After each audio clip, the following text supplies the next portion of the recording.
आपके साथ हूं मैं खुशबू मनोरमा मिश्रा और आप देख रहे हैं इंडिया न्यूज बुलेटिन की शुरुआत एक बड़ी खबर के साथ जो बिहार चुनाव से सामने आ रही है। बिहार चुनाव में सीट बंटवारे पर सूत्रों से बड़ी खबर, एनडीए में सीट शेयरिंग का फॉर्मूला लगभग तय हो गया है।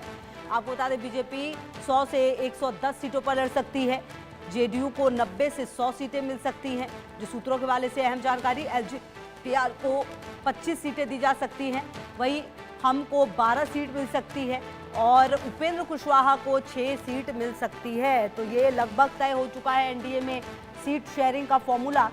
अब देखिए जो तमाम और पार्टियां हैं उनको किस तरह से मनाने की जद्दोजहद है ये देखना होगा, क्योंकि जो लगातार चिराग पासवान है वो ये कहते रहे कि 40 से कम सीट जो है वो मंजूर नहीं होगा। ऐसा सूत्रों के वाले से पहले जानकारी आई थी। तो क्या सवाल ये कि 25 सीटों पर मान जाएंगे?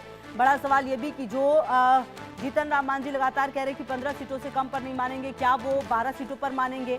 और जो उपेंद्र कुशवाहा हैं उनको 6 सीटें मिल रही हैं। बड़ी बात ये भी है कि क्या जेडीयू और बीजेपी एक ही जो नंबर है सीट की उतने पर ही लड़ेगी, मतलब कि क्या 100 सीटों पर दोनों पार्टियां लड़ेंगी? लेकिन ऐसे में फिर जो क्योंकि देखिए सीट तो 243 है, अब सिर्फ 43 सीटों में बाकी की 3 पार्टियों को मैनेज करना कहीं ना कहीं मुश्किल लग रहा है। और ऐसे में अब सीट बंटवारे पर ये सूत्रों से जुड़ी बड़ी जानकारी आपको लगातार दे रहे हैं।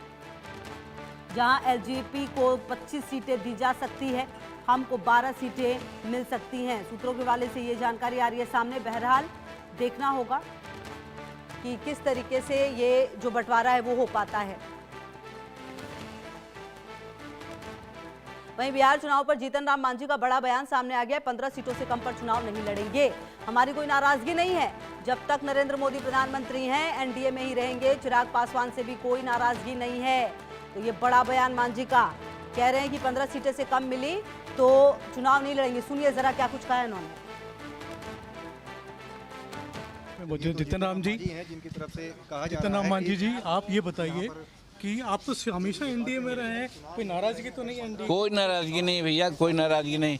जब तक नरेंद्र मोदी जी हैं प्रधानमंत्री, हमारा कोई नाराज नहीं है। हर तरह से हम एनडीए के साथ हैं। 15 सीटें नहीं मिली तब भी आप लोग साथ में रहेंगे एनडीए के? एकदम साथ रहेंगे, भले हम चुनाव न लड़ें लेकिन हम साथ रहेंगे। तो चिराग पासवान को ज़्यादा सीट देने से आपको कोई दिक्कत नहीं? कोई दिक्कत नहीं, हमको कोई दिक्कत नहीं है। ये थे जीतन राम मांझी जी, जिनका कहना है कि चाहे चिराग पासवान को सीटें ज़्यादा दें, इससे उनको कोई दिक्कत नहीं। और जहाँ तक एनडीए में रहने की बात है तो हमेशा एनडीए में ही रहेंगे। कैमरामैन अविनाश के साथ संजय शर्मा, इंडिया न्यूज़ दिल्ली। तो आपको बता दें कि ये जो बिहार विधानसभा चुनाव हैं उसको लेकर जो सीटों पर तनाव है वो थोड़ा सा नज़र तो आ रहा है, क्योंकि कुल मिलाकर अगर आप देखें तो जीतन राम मांझी जो हैं वो ये कह रहे हैं कि 15 सीटों से कम पर चुनाव नहीं लड़ेंगे। मतलब क्या करेंगे फिर?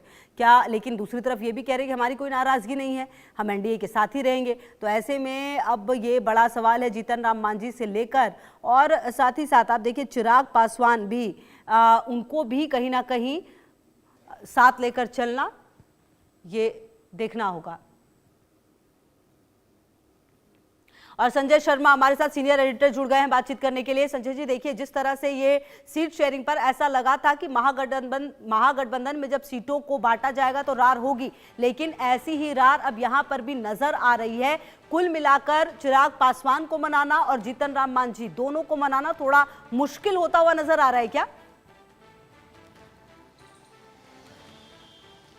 देखिए, बिहार में कुल 243 सीटें हैं। 200 सीटों पर बीजेपी और जेडीयू का दोनों का लड़ना तय। तो जितने भी एनडीए के जितने भी घटक दल हैं उनको सबको बीजेपी 43 सीटें जो ऊपर है, 200 सीटों के ऊपर जो 43 सीटें हैं उसके अंदर समेटना चाहती है। इसमें सबसे बड़ा जो दल होगा लोक जनशक्ति पार्टी होगी, जिसको बीजेपी ने अपनी तरफ से जो पेशकश की वो 25 सीटों की पेशकश अभी तक बीजेपी ने की है। लेकिन चिराग पासवान 40 की जीत लगाए बैठे हुए हैं, 40 की रेट लगा रहे हैं। तो देखना होगा कि कहाँ जा कर के बात बनती है या नहीं भी बनती है, क्योंकि चिराग पासवान ने यह भी साफ कर दिया कि अगर बीजेपी ने उनको 40 सीटें नहीं दी तो फिर वो प्रशांत किशोर के पाले में जा सकते हैं। जहाँ तक जीतन राम मांझी की बात है, उन्होंने भी साफ कह दिया है कि 15 सीट से कम उनको स्वीकार्य नहीं है। 12 सीटें बीजेपी उनको ऑफर कर चुकी है, पेशकश कर चुकी है। लेकिन जीतन राम मांझी ने साफ कर दिया कि अगर सीटें कम देंगी तो फिर हो सकता हम चुनाव न लड़ें। ये भी हो सकता है कि प्रशांत किशोर ने उनको भावी मुख्यमंत्री के लिए के तौर पर प्रोजेक्ट करने के लिए आग्रह किया, साथ में आने के लिए। तो प्रशांत किशोर के साथ हम पार्टी भी जा सकती है, हिंदुस्तान अवाम मोर्चा भी जा सकता है। तो दो बड़े एलाई जो हैं बीजेपी के, एनडीए के, वो बाहर निकल के जा सकते हैं। ये बीजेपी के लिए खतरे की घंटी भी है। लेकिन क्या बीजेपी और जेडीयू दोनों मिलकर के सरकार बनाने में सफल हो सकते हैं? तो बिल्कुल हो सकते हैं, क्योंकि दोनों के पास में दोनों का अच्छा खासा समर्थन है। दोनों मिलकर के 200 से 200 की सीट अभी भी चुनाव लड़ रहे हैं 200 सीटों पर, और दोनों मिलकर के बहुमत का आंकड़ा पा सकते हैं। इसके अलावा एक और एलआई आता है, उपेंद्र कुशवाहा। उनके बारे में कहा जा रहा था कि वो 10 से 12 सीट मांग रहे हैं, बीजेपी उनको 6 सीटों पर रोकने जा रही है। तो अभी तक बीजेपी ने अपने सभी एनडीए के दलों को पेशकश जो अपनी तरफ से है वो पेशकश कर दी है। अगर वो पेशकश ठुकराते हैं, क्या उनका रुख रहता है, ये बातचीत आज शाम तक, आज देर रात तक जारी रहेगी। लेकिन अभी तक जो चर्चा है, अभी तक जो हमारे पास संदेश है, समाचार मिल रहा है हमको, वो यही मिल रहा है कि एनडीए के किसी भी दल ने अभी तक बीजेपी का प्रस्ताव एक्सेप्ट स्वीकार नहीं किया है। बीजेपी जेडीयू से भी चाहती कि जेडीयू इस बार कम सीटों पर चुनाव लड़े, क्योंकि पिछली बार जेडीयू मात्र 45 सीटों पर ही चुनाव जीत पाया था, जबकि जेडीयू अभी भी 100 सीटें कम से कम चाहता है। बीजेपी चाहती है कि जेडीयू इस बार 80 से 90 सीटों पर चुनाव लड़े।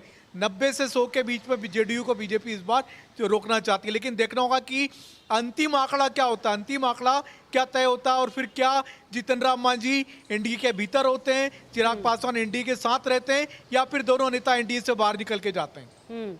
अच्छा, लेकिन संजय, क्या इतना आसान होगा चिराग पासवान के लिए और जीतन राम मांझी के लिए निकल जाना? हालांकि चिराग पासवान का भी जो अगर हम वोट मैंडेट कहते हैं, अगर वो देखा जाए तो वो काफी महत्वपूर्ण है। कहीं ना कहीं बीजेपी एनडीए के लिए भी ये एक बात है ना कि जब जब मौका मिला है तो 100% रिजल्ट चिराग पासवान ने दिया है, तो कहीं से उनको भी इग्नोर नहीं किया जा सकता। तो क्या कोई ऐसी संभावना नहीं है कि 95 सीटों पर ये दोनों लड़ ले, जेडीयू और बीजेपी, और बाकी सीटों पर सहमति बन जाए? क्योंकि अगर 100 पर रिजिड हैं तो फिर तो बाकी बच 43 ही सीटें रही हैं ना, फिर कैसे सबको खुश रख पाएंगे? देखिए, चिराग पासवान की जहां तक बात है तो बीजेपी उनके लिए ज्यादा चिंतित नहीं, क्योंकि पिछले विधानसभा चुनाव में चिराग पासवान को बिहार में सिर्फ 1 सीट मिली थी, और वो भी विधायक चुन करके जो आए थे वो भी भाग गए, तो उनकी पार्टी में नहीं रहे। तो फिलहाल चिराग पासवान का स्कोर बिहार में 0 है, 0 विधायक की संख्या। जहां तक जीतन राम मांझी की बात है, 7 सीटें उन्होंने चुनाव लड़ी थी, और 7 में से 4 पर जीत हासिल की थी जीतन राम मांझी ने। तो जीतन राम मांझी का फिर भी 60% के करीब स्ट्राइक रेट है चुनाव जीतने का। तो ये चुनावी आंकड़े बिहार के पिछले चुनाव के रिजल्ट के हैं। इस चुनाव में क्या होगा ये देखना होगा। प्रशांत किशोर के साथ ये दोनों नेता, बड़े नेता जा सकते हैं, चिराग पासवान और जीतन राम मांझी। ये बीजेपी को साफ तौर पर दिखाई दे रहा है। लेकिन क्या अगर ये प्रशांत किशोर के साथ जाते हैं तो क्या एनडीए को नुकसान करेंगे, या फिर नुकसान करेंगे महागठबंधन का, तेजस्वी यादव का, कांग्रेस का? ये देखना होगा। लेकिन बीजेपी को अभी भी ऐसा लगता है कि अगर चिराग पासवान सामने जाते हैं, प्रशांत किशोर के साथ जाकर के चुनाव लड़ते हैं, तो फिर वो ज़्यादा डेंट करेंगे, ज़्यादा नुकसान करेंगे तेजस्वी यादव का और एनडीए के कलाई जेडीयू का, जनता दल यू का। पिछले चुनाव में भी जनता दल यू की अगर सीटें कम हुई थी तो चिराग पासवान की वजह से हुई थी। ठीक है, बहुत शुक्रिया संजय आपका इन तमाम जानकारियों के लिए और हमारे साथ जुड़ने के लिए।